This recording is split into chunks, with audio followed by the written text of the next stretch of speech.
Hi everyone, it's Jessica. Thank you so much for being here with me today. I am so excited about this close to my heart special right now. It is called Memory Lane, and it does have a beautiful paper pack, a stamp set, and a sticker sheet as well, which I'll show you in just a second. So these are the papers that you get in the paper pack. You get 2 of each of them, and they are double-sided. There is one that is missing that I will show you in just a second because I had an oops with it, but this is the back side. I just love these colors. It features the color of the year, which is melon. It reminds me of rainbow sherbet, which is kind of my inspiration for my layout today. This is the gorgeous sticker sheet. And like I said, there is one extra pattern paper that comes in this pack. And I had thought that I would go ahead and get a jump start on my layout by sewing that pattern paper to a piece of white daisy cardstock. So on the first one, I did have a little bit of a bubble here in my paper as it was going down. It didn't quite sew on flat, and I thought that's okay, I can make that work. I went to sew the second page and it just went horribly wrong, and so I'm gonna have to do my best to try to salvage this pattern paper and still try to use it on a later project. Instead, what I did for this layout was grab some Seabrook cardstock and then cut it again.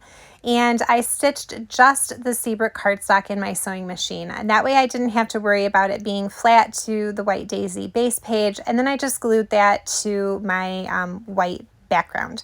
And so that was a way that I kind of learned my lesson the hard way, as to make sure that that doesn't happen when you're working with such big pieces of paper and trying to sew them together. So no need to actually sew them together. You just really need that stitching to show on whatever the top piece is. All right, according to my pattern book, I have already cut all of the papers out here, and I've edge distressed them with some coordinating ink colors. So before I glue anything down, I want to just kind of lay it all out and make sure that I like the way that everything looks. That is always one thing that I struggle with before I cut into a brand new paper pack, and I'm about to make a layout, is like, oh, I hate to cut this paper and then find that I don't actually like that this piece, goes here. So I'm going to just lay it all out first, and then you can see that little rainbow stripe on that banner piece down there. That's actually a zip strip that I glued to the top of that pattern piece. I just wanted to bring something in that had all of the colors of this layout on it, just to help bring it all together. So this is the basic layout. I'm thinking I will put my title on that yellow square right there. And I also, now that I'm looking at it, I think I want to add some white splatters. So I'm going to grab my Dina Wakley white gloss spray, but I don't want to get any on my photos. I just want it to be on the papers and the pattern papers. So I'm going to pull the photos off, and then I'll take this off camera and I'll glue these other pieces down, and then I will get to my splattering. So whenever I do a splatter or anything that makes a little bit of a mess, I like to bring in an empty box that I keep just for that purpose. And then I always like to shake my gloss spray up to make sure that it's nice and mixed. I open it away from my project. So I've learned the hard way not to open it over top of my project, just in case you drop something or spill it. And then I tap against that nozzle to create those splatters. So that dries pretty quickly, and now I can come back in with my photos and just finish gluing everything down, and it'll be time to start thinking about the embellishment process. So for this video, I thought I would share with you some of the mistakes that I made along the way, or bad decisions, I guess, whichever way you want to look at it. Because I know that I watch a lot of people create scrapbook layouts and cards on YouTube, and it just seems like everything comes together so quickly and easily, and it's just like magic, right? And even though I see that, I know that the reality is that that's not the way things always come together. We definitely make mistakes, and so sometimes I think it's good to kind of see a little bit of the bumps in the road and how you can go about correcting them when they happen to you in real life. So here I'm just using the stamp set to figure out what I want to do for my title, and I really like the one that says "so much fun." So I've cut a white square that I'm going to put in that spot, and then I'm going to use the stamp set to create my title. So I thought maybe I needed a little bit more color, so I'm using my Background Elements stamp set, and I'm going to pull off the one that just looks like it has a really dense cluster of splatters to it. And I'm going to use my Seabrook ink to stamp it to the center of this square. So I thought that that would be like a nice background grounding piece before stamping my sentiment over the top. Now I actually don't end up using this particular little square because you'll see by the time I'm all done with it, it just really doesn't look very good. So I had that Seabrook background, I stamped fun in black, I stamped so much in melon, and when it was all done, I don't know, it just kind of looked a bit like a mess. I took it over and set it on my page and I was like, oh, I don't like that. And I think part of it too is that the fun was so dark, there's not really any black anywhere else on my page. So I'm gonna set that to the side and come back to my title a little bit later. I also did a little bit of stamping for some of the other images that are on the stamp set, and I thought that I would do some coloring that I don't do very often, which is to put a little bit of ink in the top lid of my ink pad just by squeezing it together, and then using a wet paintbrush to pick some of that ink color up, almost like paint, and then putting it onto my stamped image. And then I got partway into it and remembered why I actually don't usually do this very often. It just never works very well for me. Like I see other people do it and I know it can look good, but it just never seems to work for me. So I was like, forget that. I'm gonna cut another square. I'll actually glue both of those together so that way I have a little bit of dimension. And then I stamped those images again and I used my trusty old tri-blend markers to color them in. I did add a little bit of white gel pen to that one pink flower just to give it some extra detail.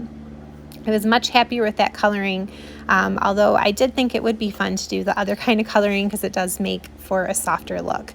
All right, so like I said, let's glue that mistake piece to the back because why let it go to waste? And then that gives a nice tiny little bit of dimension to my title square here. And I'll go ahead and put that right down in the middle of that honey butter square. And then I will have to stamp it again and hopefully do better the second time. I've also cut a couple of 1/4-inch strips of white daisy that I will later glue to the side there. That's going to be where I put my journaling down. And then I just spent a little bit of time kind of playing with these fussy cut images and where I'm going to want them to go. So I like what I've got so far, but now I'm like, I need a third point. So I'm going to bring this extra floral cluster up here to the top to make that visual triangle. And I'll go ahead and glue those down off camera, including my journal strips. So you can see here all that's done. And I did also stamp. I ended up using the mist colored ink and my Prairie alphabet too, just to add on to that title a little bit. And I was much happier with it that second time around.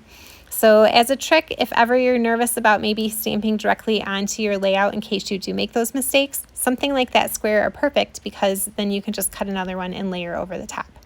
So speaking of stamping on your layout, yeah, I do. And I end up not liking it. And it's not as easy to cover as that title square that I originally messed up.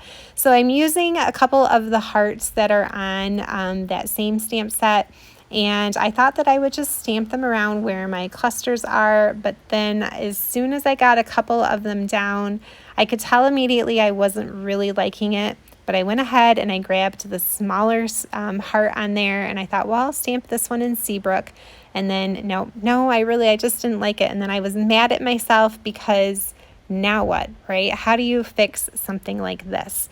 So I thought that what I could do was maybe to stamp in color and fussy cut out that floral cluster again from the stamp set and maybe just kind of layer it a little bit more and kind of like build off of it and help to cover up those stamped hearts that way. And then I also have these wood grain flowers that I was planning to use as embellishments anyway, but I thought, well, maybe some of those will be big enough to cover up those hearts. Nope, that one's not. That one heart is just too big. So, I actually ended up using the sticker sheet and it worked out really great. So here I pulled two of those word phrase stickers off the sticker sheet. This one had a circle. It actually blends in quite a bit with that pattern paper, but I'm fine with that. I like that so much better. So, can you put an embellishment over top of a mistake and hide something that you don't like that way? That's always a really great option. And it ended up working out pretty well. Okay, so I will just finish kind of scattering a few of these wood grain flowers around my page. I definitely keep them around the clusters I've already got going, but then I will also add some to those banners up top right there, and then I will put some also above my journaling. So it ends up kind of going in a little bit of a zigzag and draws your eye across the page that way. Okay, last little bit here, I have pulled some of my stickles in the icicle color, and I'm going to add just a little dot of that to the center of my flowers. I love this particular color of stickles because it just kind of picks up the color that is underneath, and it really reflects it back and looks really pretty. So I'm going to put that down, and then I will add my journaling off camera. And that is it. So I really love the way that this layout ended up by the time I was all finished with it, but it definitely gave me a run for my money along the way. But I hope you guys have been inspired and enjoyed watching, and you've learned maybe a few things that you could do if ever you have a layout that wants to fight with you like mine fought with me. All right, guys, thanks so much for watching. I hope you're having a great day. Happy crafting. See you next time. Bye.